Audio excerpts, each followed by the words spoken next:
ಸ್ನೇಹಿತರೆ ಎಲ್ಲರಿಗೂ ನಮಸ್ಕಾರ. ಈ ಟ್ರಂಪ್ ಯಾವ ಧಮಕಿ ಕೊಟ್ಟಿದ್ರೋ ಆ ಧಮಕಿಯನ್ನ ಈಗ ರಿಯಾಲಿಟಿ ಮಾಡಿಬಿಟ್ಟಿದ್ದಾರೆ. ಜಗತ್ತಿನಲ್ಲಿ ಅತಿ ಹೆಚ್ಚು ತೆರಿಗೆಯನ್ನ ಭಾರತದ ಮೇಲೆ ಹಾಕ್ತಾ ಇದ್ದಾರೆ. ಏನೇ ಮಾಡಿದ್ರು ಟ್ರಂಪ್ ಎಚ್ಚರಿಕೆಗಳಿಗೆ ಬಗ್ಗದ ಭಾರತ ವಿರುದ್ಧ ಅಮೆರಿಕ ಅಧ್ಯಕ್ಷ ತೆರಿಗೆ ಬ್ರಹ್ಮಾಸ್ತ್ರವನ್ನ ಪ್ರಯೋಗ ಮಾಡಿದ್ದಾರೆ. ಅಲ್ಲಿಗಿಂದ ಇಲ್ಲಿವರೆಗೆ ಭಾರತದ ವಸ್ತುಗಳ ಮೇಲೆ 25% ಇದ್ದ ತೆರಿಗೆ ಈಗ ಡಬಲ್ ಆಗಿ 50% ಆಗಿದೆ.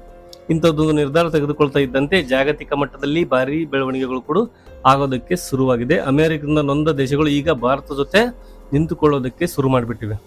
ಇಲ್ಲಿವರೆಗೆ ಟ್ರಂಪ್ ಜೊತೆ ಮಾತನಾಡ್ತೀನಿ ಅಂತ ಹೇಳ್ತಿದ್ದ ಬ್ರೆಜಿಲ್ ಅಧ್ಯಕ್ಷರು ಈಗ ಟ್ರಂಪ್ ಜೊತೆಗಿನ ಮಾತುಕತೆಯನ್ನು ಕ್ಯಾನ್ಸಲ್ ಮಾಡಿ ಮೋದಿ ಜೊತೆ ಮಾತುಕತೆ ನಡೆಸೋದಕ್ಕೆ ಮುಂದಾಗಿದ್ದಾರೆ.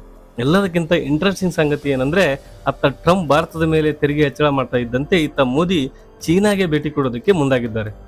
ಬರೋಬ್ಬರಿ 7 ವರ್ಷದ ಬಳಿಕ ಭಾರತದ ಪ್ರಧಾನಿ ಚೀನಾಗೆ ಭೇಟಿ ಕೊಡೋದಕ್ಕೆ ಮುಹೂರ್ತ ಫಿಕ್ಸ್ ಆಗಿದೆ.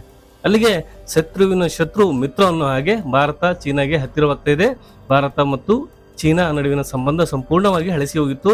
ಇಂತಹ ಸಂಬಂಧವನ್ನು ಸರಿ ಮಾಡಿದ ಕೀರ್ತಿ ಒನ್ಸ್ ಅಗೇನ್ ಟ್ರಂಪ್ಗೆ ಸಲ್ಲುತ್ತೆ. ಇದಕ್ಕೂ ಕೂಡ ಒಂದು ನೊಬೆಲ್ ಪ್ರಶಸ್ತಿ ಕೊಟ್ಬಿಡಿ ಅಂತ ಟ್ರಂಪ್ ಕೇಳಿದ್ರು ಅಚ್ಚರಿ ಪಡಬೇಕಾಗಿಲ್ಲ. ಅಷ್ಟಕ್ಕೂ ಮೋದಿ ಇದ್ದಕ್ಕಿದ್ದ ಹಾಗೆ ಚೀನಾಗೆ ಭೇಟಿ ಕೊಡ್ತಿರೋದು ಯಾಕೆ? ಅಮೆರಿಕ ವಿರುದ್ಧ ಭಾರತ ಮತ್ತು ಚೀನಾ ದೇಶಗಳು ಒಂದಾಗ್ತವ? ಈಗ ಟ್ರಂಪ್ ತೆರಿಗೆ ಹೆಚ್ಚಳ ಮಾಡಿರೋದ್ರಿಂದ ಭಾರತದ ಆರ್ಥಿಕತೆಯ ಮೇಲೆ ಏನೆಲ್ಲ ಪರಿಣಾಮಗಳಾಗ್ತವೆ ಎಲ್ಲವನ್ನು ಡೀಟೇಲ್ ಆಗಿ ತೋರಿಸ್ತೀವಿ. ವಿಡಿಯೋನ ಕೊನೆಯವರೆಗೂ ತಪ್ಪದೆ ನೋಡಿ. ಈ ಭೂಮಿ ದುಂಡಗಿದೆ. ಇಲ್ಲಿ ಯಾರೂ ಕೂಡ ಶತ್ರುರು ಅಲ್ಲ, ಯಾರೂ ಕೂಡ ಮಿತ್ರರು ಅಲ್ಲ. ಎಲ್ಲವೂ ಸಮಯ ಸಂದರ್ಭಕ್ಕೆ ಅನುಗುಣವಾಗಿ ಬದಲಾಗ್ತಾ ಇರ್ತವೆ. ಇಲ್ಲ ಅಂದ್ರೆ 4-5 ವರ್ಷಗಳ ಹಿಂದೆ ಒಂದೇ ವೇದಿಕೆಯಲ್ಲಿ ನಿಂತುಕೊಂಡು ಮೋದಿ ನನ್ನ ಫ್ರೆಂಡ್ ಅಂತ ಹಾಡಿ ಹೊಗಳಿದ ಟ್ರಂಪ್ ಈಗ ಭಾರತದ ವಿರುದ್ಧ ಇಷ್ಟೆಲ್ಲ ತೆರಿಗೆ ವಿಧಿಸೋದಕ್ಕೆ ಸಾಧ್ಯವೇ ಇರ್ತಾ ಇರಲಿಲ್ಲ. ಇನ್ ಮತ್ತೊಂದು ಕಡೆ ಭಾರತವನ್ನ ಅಡಿಯಿಂದ ಮುಡಿವರೆಗೂ ದ್ವೇಷ ಮಾಡುತ್ತಿದ್ದ ಚೀನಾ ಮೋದಿಯನ್ನ ತನ್ನ ದೇಶಕ್ಕೆ ಆಹ್ವಾನ ಮಾಡುವ ಯಾವುದೇ ನಿರೀಕ್ಷೆ ಕೂಡ ಇರಲಿಲ್ಲ. ಆದ್ರೆ ಕಾಲ ಬದಲಾದಂತೆ ಎಲ್ಲವೂ ಬದಲಾಗಿದೆ. ಆಪ್ತ ಸ್ನೇಹಿತ ಟ್ರಂಪ್ ಈಗ ಶತ್ರುವಾಗಿ ಬದಲಾಗಿದ್ದಾರೆ. ಅದೇ ರೀತಿ ಕಟ್ಟರ್ ಶತ್ರು ದೇಶ ಚೀನಾ ಈಗ ಮಿತ್ರನಾಗಿ ಬದಲಾಗುವ ಕಾಲ ಬಂದಿದೆ.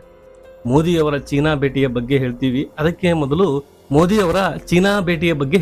ಅದಕ್ಕಿಂತ ಮೊದಲು ಸದ್ಯ ಟ್ರಂಪ್ ಹಾಕಿರುವ ತೆರಿಗೆ ಬಗ್ಗೆ ನಿಮಗೆ ಗೊತ್ತಿರಬೇಕು. ಸ್ನೇಹಿತರೆ, ಟ್ರಂಪ್ ತೆರಿಗೆಯ ಬಗ್ಗೆ ನಾವು ಸರಣಿ ವಿಡಿಯೋಗಳನ್ನ ಮಾಡ್ತಾ ಬರ್ತಿದ್ದೇವೆ. ಹಿಂದಿನ ವಿಡಿಯೋದಲ್ಲಿ ಟ್ರಂಪ್ 24 ಗಂಟೆಯೊಳಗೆ ಭಾರತದ ಮೇಲೆಗೆ ತೆರಿಗೆನ ಹಾಕ್ತೀವಿ ಅನ್ನೋ ಬಗ್ಗೆ ಹೇಳಿದ್ರು. ಈಗ ಹೇಳಿದಂತೆ ಮಾಡಿಯೇ ಬಿಟ್ಟಿದ್ದು. ಇಲ್ಲಿವರೆಗೆ 25% ಇದ್ದ ತೆರಿಗೆ ಈಗ ಡಬಲ್ ಆಗಿದೆ. ಅಂದ್ರೆ ಅಮೆರಿಕ ಭಾರತದ ಮೇಲೆ 50% ತೆರಿಗೆ ಹಾಕಿಬಿಟ್ಟಿದೆ. ಟ್ರಂಪ್ ಭಾರತದ ಮೇಲೆ ತೆರಿಗೆ ಹಾಕೋದಕ್ಕೆ ಕಾರಣ ಏನು ಅನ್ನೋದು ನಿಮ್ಗೆಲ್ಲ ಗೊತ್ತಿರಬಹುದು. ಭಾರತ ರಷ್ಯಾದಿಂದ ತೈಲ ಖರೀದಿ ಮಾಡ್ತಾ ಇದೆ. ರಷ್ಯಾದ ಜೊತೆ ವ್ಯಾಪಾರ ಮಾಡಿದ್ರೆ ಭಾರತ ರಷ್ಯಾಗೆ ಫಂಡಿಂಗ್ ಮಾಡಿದ ರೀತಿ ಆಗುತ್ತೆ ಅನ್ನೋದು ಟ್ರಂಪ್ ಅವರ ವಾದ. ಟ್ರಂಪ್ ಈ ಬಗ್ಗೆ ಭಾರತಕ್ಕೆ ಎಚ್ಚರಿಕೆ ಕೂಡ ಕೊಟ್ಟಿದ್ರು. ರಷ್ಯಾದ ಜೊತೆಗಿನ ತೈಲ ವ್ಯಾಪಾರವನ್ನ ನಿಲ್ಲಿಸಿ, ಇಲ್ಲ ಅಂದ್ರೆ ನಾವು ಹಾಕುವ ತೆರಿಗೆಯನ್ನ ಎದುರಿಸಲು ನೀವು ಸಿದ್ಧವಾಗಿ ಅಂತ ಟ್ರಂಪ್ ಮೊದಲೇ ಧಮಕಿಯನ್ನ ಹಾಕಿದ್ರು. ಆದ್ರೆ ಭಾರತ ಇದ್ಯಾವುದಕ್ಕೂ ಕೇರೆ ಮಾಡಲಿಲ್ಲ.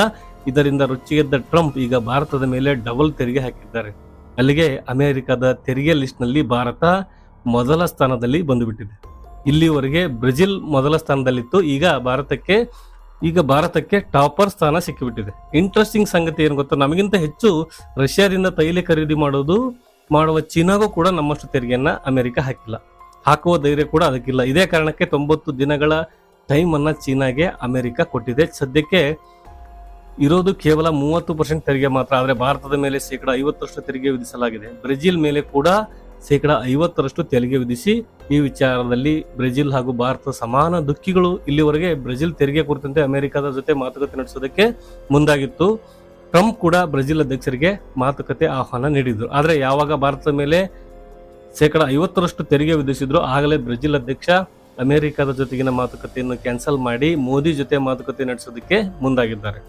ಟ್ರಂಪ್ ಜೊತೆ ಮಾತನಾಡುವ ಅಗತ್ಯವೇ ಇಲ್ಲ, ಮಾತುಕತೆ ಮಾಡೋದಿದ್ರೆ ನಾನು ಮೋದಿ ಜೊತೆ ಮಾತಾಡ್ತೀನಿ ಅಂತ ಬ್ರೆಜಿಲ್ ಅಧ್ಯಕ್ಷ ನೇರವಾಗಿ ಹೇಳಿಬಿಟ್ಟಿದ್ದಾರೆ. ಇನ್ನು ಟ್ರಂಪ್ ಈ ತೆರಿಗೆ ಸಮರದಿಂದ ಭಾರತಕ್ಕೆ ಏನೆಲ್ಲ ತೊಂದರೆ ಆಗ್ಬೋದು ಅನ್ನೋದನ್ನ ನಾವು ಹಿಂದಿನ ವಿಡಿಯೋದಲ್ಲಿ ಹೇಳಿದ್ದೇವೆ. ಭಾರತದ ವಸ್ತುಗಳಿಗೆ ಅಮೆರಿಕದಲ್ಲಿ ಬೇಡಿಕೆ ಕಡಿಮೆ ಆಗುತ್ತೆ. ಬೇಡಿಕೆ ಕಡಿಮೆ ಆದಾಗ ಭಾರತದ ಉತ್ಪಾದನಾ ಕ್ಷೇತ್ರದ ಮೇಲೆ ಕೂಡ ಹೊಡೆತ ಬೀಳುತ್ತೆ.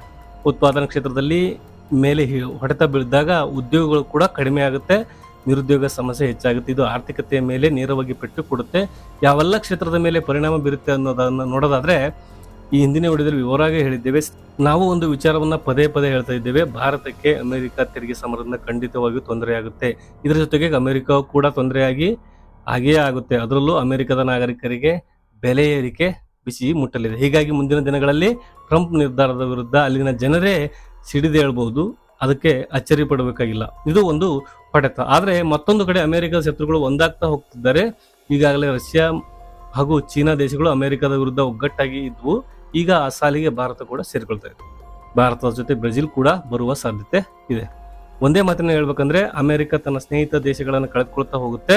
ಮುಂದೆ ಜಗತ್ತಿನ ದೈತ್ಯ ಶಕ್ತಿಗಳಾದ ಚೀನಾ, ರಷ್ಯಾ ಮತ್ತು ಭಾರತ ಸೇರಿಕೊಂಡು ಅಮೆರಿಕದ ವಿರುದ್ಧ ತಿರುಗಿ ಬೀಳೋದಕ್ಕೆ ಶುರು ಮಾಡಿದರೆ ಆ ಏಟನ್ನ ತಡೆದುಕೊಳ್ಳೋದಕ್ಕೆ ಅಮೆರಿಕಾಗೆ ಸಾಧ್ಯವಿಲ್ಲ. ಟ್ರಂಪ್ ಈಗಿನ ಲಾಭವನ್ನು ನೋಡಿಕೊಂಡು ಹೀಗೆಲ್ಲ ಮಾಡ್ತಾ ಇದ್ದಾರೆ. ಆದರೆ ಭವಿಷ್ಯದಲ್ಲಿ ಇದರ ಪರಿಣಾಮ ಏನು ಅನ್ನೋದು ಟ್ರಂಪ್ಗೆ ಗೊತ್ತಿಲ್ಲ. ಟ್ರಂಪ್ ಇದರ ಬಗ್ಗೆ ಆಲೋಚನೆ ಕೂಡ ಮಾಡೋದಿಲ್ಲ. ಕಾರಣ ಟ್ರಂಪ್ ಇನ್ಮೇಲೆ ಅಮೆರಿಕದ ಅಧ್ಯಕ್ಷರಾಗೋದಕ್ಕೆ ಸಾಧ್ಯವೇ ಇಲ್ಲ. ಟ್ರಂಪ್ 2 ಟರ್ಮ್ ಕೂಡ ಅವಧಿ ಈ ಸಲಕ್ಕೆ ಮುಗಿಯುತ್ತೆ. ಅಮೆರಿಕದಲ್ಲಿ ಒಬ್ಬ ಅಧ್ಯಕ್ಷ 2 ಸಲಕ್ಕಿಂತ ಹೆಚ್ಚುವರಿ ಅಧ್ಯಕ್ಷರಾಗೋ ಆಗಿಲ್ಲ. ಹೀಗಾಗಿ ಭವಿಷ್ಯದ ಬಗ್ಗೆ ಟ್ರಂಪ್ ಯಾವುದೇ ಕಾರಣಕ್ಕೂ ತಲೆ ಕೊಡಿಸೋದೇ ಇಲ್ಲ. ಇನ್ನು ನಾವು ಚೀನಾ ಮತ್ತು ಭಾರತ, ರಷ್ಯಾ ದೇಶಗಳು ಒಂದಾಗುವ ಬಗ್ಗೆ ಹೇಳಿದ್ವಿ. ಅದಕ್ಕೆ ಸಾಕ್ಷಿ ಅನ್ನುವ ಹಾಗೆ ಈಗ ಭಾರತದ ಪ್ರಧಾನಿ ಮೋದಿ ಚೀನಾಗೆ ಭೇಟಿ ಕೊಡೋದಕ್ಕೆ ಸಜ್ಜಾಗಿದ್ದಾರೆ. ಬರೋಬ್ಬರಿ 7 ವರ್ಷದ ಬಳಿಕ ಮೋದಿ ಚೀನಾಗೆ ಭೇಟಿ ಕೊಡಲಿದ್ದಾರೆ. ಈ ಮೂಲಕ ಅಮೆರಿಕಾಗೆ ದೊಡ್ಡ ಸಂದೇಶವನ್ನ ರವಾನೆ ಮಾಡಲಿದ್ದಾರೆ. ಸ್ನೇಹಿತರೆ, ನಿಮಗೆಲ್ಲ ಗಲ್ವಾನ್ ಘರ್ಷಣೆಯ ಬಗ್ಗೆ ನೆನಪಿರಬಹುದು. ಭಾರತ ಮತ್ತು ಚೀನಾ ಸೈನಿಕರ ನಡುವೆ ನಡೆದ ಘರ್ಷಣೆ ಇದು. ಈ ಘರ್ಷಣೆಯ ಬಳಿಕ ಚೀನಾ ಮತ್ತು ಭಾರತದ ನಡುವಿನ ಸಂಬಂಧ ಸಂಪೂರ್ಣವಾಗಿ ಹದಗೆಟ್ಟಿತ್ತು. ಅನಂತರ ಭಾರತದ ಪ್ರಧಾನಿ ಚೀನಾಗೆ ಭೇಟಿ ಕೊಟ್ಟಿರಲಿಲ್ಲ. ಪ್ರಧಾನಿ ಮೋದಿ ಚೀನಾಗೆ ಕೊನೆಯದಾಗಿ ಭೇಟಿ ಕೊಟ್ಟದ್ದು 2019ರಲ್ಲಿ. ಇದಾದ ಬಳಿಕ ಇದೇ ಮೊದಲ ಬಾರಿಗೆ ಮೋದಿ ಚೀನಾಗೆ ಭೇಟಿ ಕೊಡ್ತಾ ಇದ್ದಾರೆ.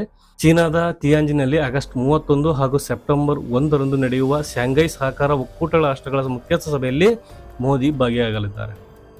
ಈ ಸಂದರ್ಭದಲ್ಲಿ ಚೀನಾ ಅಧ್ಯಕ್ಷ ಜೊತೆ ಕೂಡ ಮೋದಿ ದ್ವಿಪಕ್ಷೀಯ ಮಾತುಕತೆಯನ್ನು ನಡೆಸಲಿದ್ದಾರೆ. ಮೋದಿ ಹಾಗೂ ಜಿನ್ಪಿಂಗ್ ನಡುವಿನ ಈ ಮಾತುಕತೆ ಈಗ ಕುತೂಹಲದ ಕೇಂದ್ರ ಬಿಂದುವಾಗಿದೆ. ಇನ್ನು ಇದೇ ಶೃಂಗಸಭೆಗೆ ರಷ್ಯಾ ಅಧ್ಯಕ್ಷ ಪುಟಿನ್ ಕೂಡ ಆಗಮಿಸುವ ಸಾಧ್ಯತೆ ಕೂಡ ಇದೆ. ಒಂದು ವೇಳೆ ಪುಟಿನ್ ಕೂಡ ಆ ಸಭೆಯಲ್ಲಿ ಬಂದುಬಿಟ್ರೆ ಅಲ್ಲಿಗೆ ಅಮೆರಿಕಾಗೆ ಗುನ್ನ ಇಟ್ಟಂತೆ ಅರ್ಥ. ಒಗ್ಗಟ್ಟಿನಲ್ಲಿ ಬಲವಿದೆ ಅನ್ನುವ ಮಾತಿನಂತೆ ಈ 3 ಶಕ್ತಿಗಳು ಒಂದಾಗಿಬಿಟ್ರೆ ಟ್ರಂಪ್ ಅಲ್ಲ, ಅವರ ಅಪ್ಪನೂ ಕೂಡ ಬಂದು ಅಲುಗಾಡಿಸೋಕೆ ಸಾಧ್ಯವೇ ಇಲ್ಲ. ಒಂದಂತೂ ಸತ್ಯ, ಟ್ರಂಪ್ ಈ ಪರಿಯ ತೆರಿಗೆ ಹೆಚ್ಚಳದಿಂದ ಭಾರತಕ್ಕೆ ಖಂಡಿತವಾಗಿಯೂ ತೊಂದರೆ ಆಗುತ್ತೆ. ಆದರೆ ಭಾರತಕ್ಕೆ